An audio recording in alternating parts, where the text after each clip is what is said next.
Bonjour à tous, écoutez, je suis ravie de vous retrouver dans le deuxième épisode de mon podcast, le podcast Sand Podcast. Oui, ce n'est pas très original, j'ai coupé mon nom, j'ai raccourci, j'ai mis Sand et j'ai rajouté podcast. Mais au moins c'est clair, comme ça vous savez qui parle. Bon voilà, non mais c'est cool, je suis ravie de vous retrouver. Alors, aujourd'hui j'ai voulu parler de ce qu'on appelle le job de rêve, le dream job. Oui, parce que souvent, on est là en train de se dire, oui, on va faire un boulot. Alors, c'est même pas ça. C'est que moi, souvent, quand je pose la question aux gens pour savoir, alors, qu'est-ce que tu fais dans la vie ? Donc ça, c'est le premier moyen de créer de la communication avec quelqu'un que vous ne connaissez pas. Voilà, je fais tel boulot et tout. Et en fait, la deuxième question que je pose, c'est souvent, et alors, du coup, comment tu te sens dans ton boulot ? Est-ce que tu kiffes ? Est-ce que tu te sens,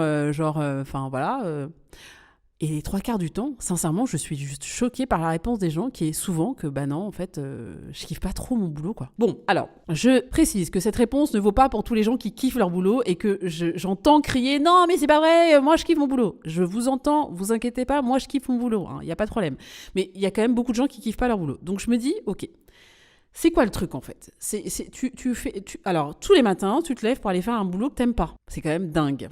C'est-à-dire que tu te lèves, tu trouves une énergie, je ne sais pas comment d'ailleurs, qui t'emmène dans les transports ou dans ta voiture, à faire un chemin, blablabla, arriver dans un boulot, dans une boîte que tu n'aimes pas, dans un job qui te saoule, tous les matins, toute ta vie.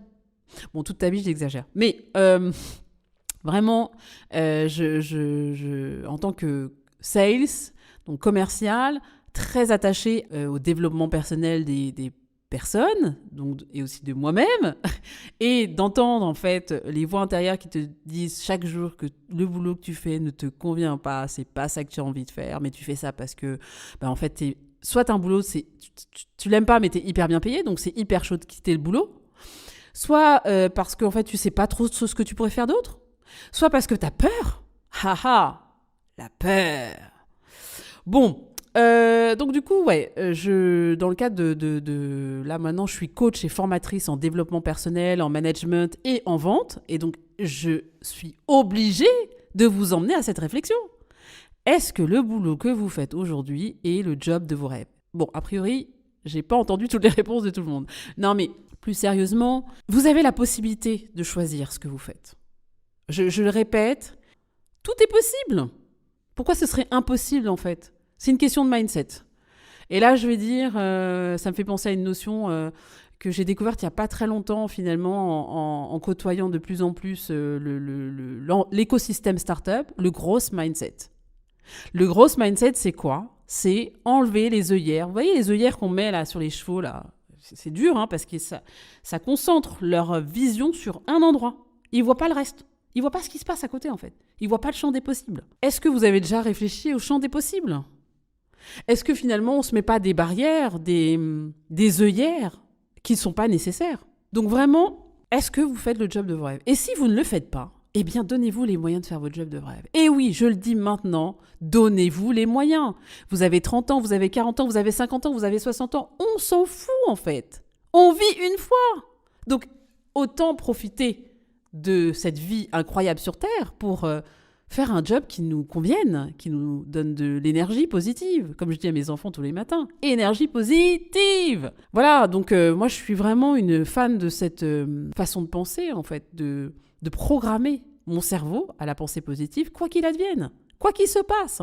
Parce que des trucs chiants qui se passeront dans la journée ou dans notre vie, il y en aura plein. Alors comment on transforme ça en quelque chose de positif ou en quelque chose dans lequel on apprend, on tire des leçons, on tire un apprentissage et on rebondit. Donc tout ça pour dire que vraiment, si aujourd'hui vous êtes dans un job qui ne vous convient pas, faites une liste. Faites d'abord une liste. D'abord. Faites un état des lieux. Ok. Je suis, je sais pas moi, collaboratrice junior dans un cabinet d'avocats. Ok. J'ai fait des études de droit, c'est ça que je voulais faire. Voilà. Ok. Le job me plaît. En fait, je suis passionnée de droit. Mais par contre, la boîte dans laquelle je suis, ils sont pas humains, les gens ne se parlent pas, c'est hyper froid, c'est... Voilà, je me lève le matin pas en ayant l'envie de venir bosser. Donc là, on n'est pas sur un problème de job, on a un problème sur un problème de société, la boîte dans laquelle je bosse. Donc du coup, je me dis, soit j'ai envie de supporter ça, et c'est une vraie question, que vous devez vous poser. J'ai envie de supporter ça, donc je peux pas... Si je décide que je supporte ça chaque jour, donc ça veut dire que je ne cherche pas d'autre travail, c'est pas quelque chose dont je peux me plaindre, en vrai, puisque je décide de rester dans cette situation. Bon. Après, vous allez me dire, oui, mais j'ai pas le choix, parce que, je sais pas, moi, déjà, je vis seule, ou alors je suis en couple, mais bon, le monde de l'emploi, c'est compliqué, il y a une incertitude, je peux pas me bouger comme ça, etc.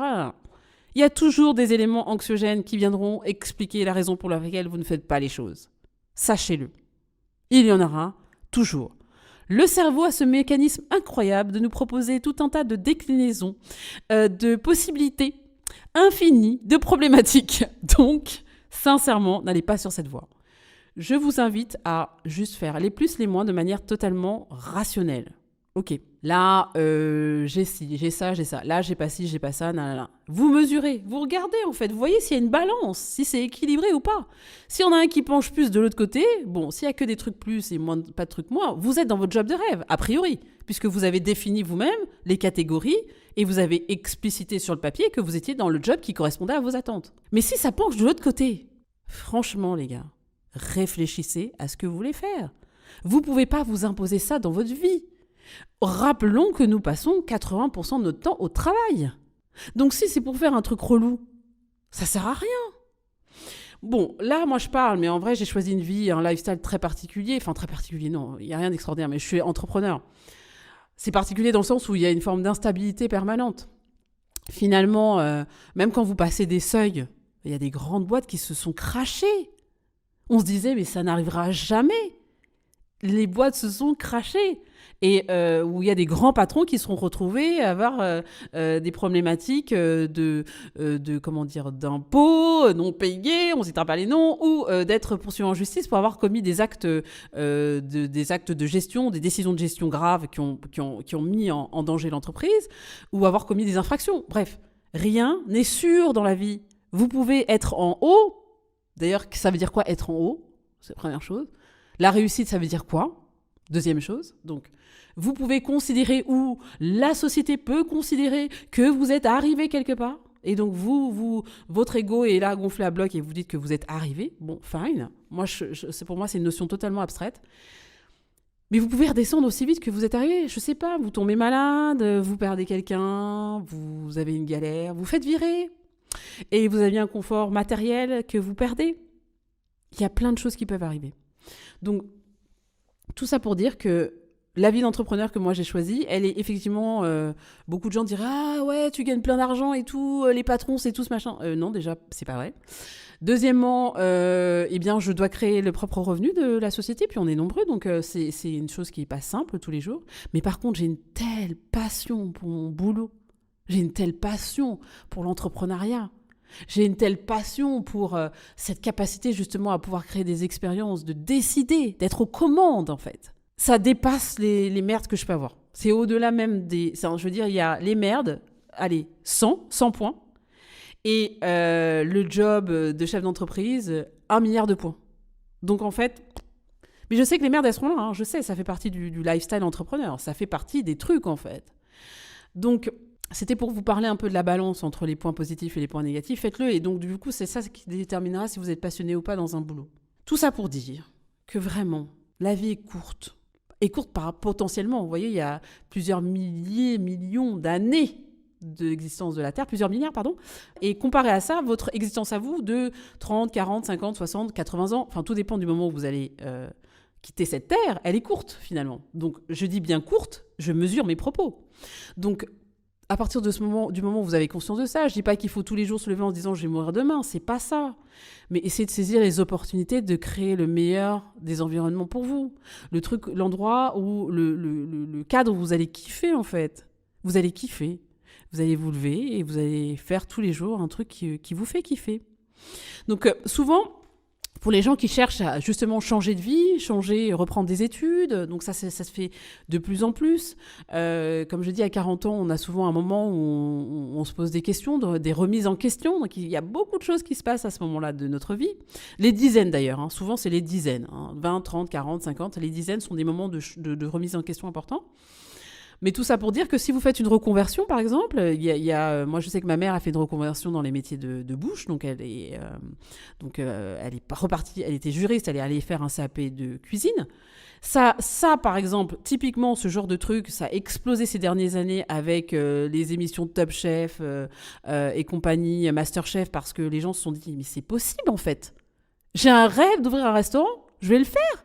Je lâche mon boulot actuel et je vais me lancer dans une expérience comme ça dans laquelle je retourne à l'école ou je vais en formation.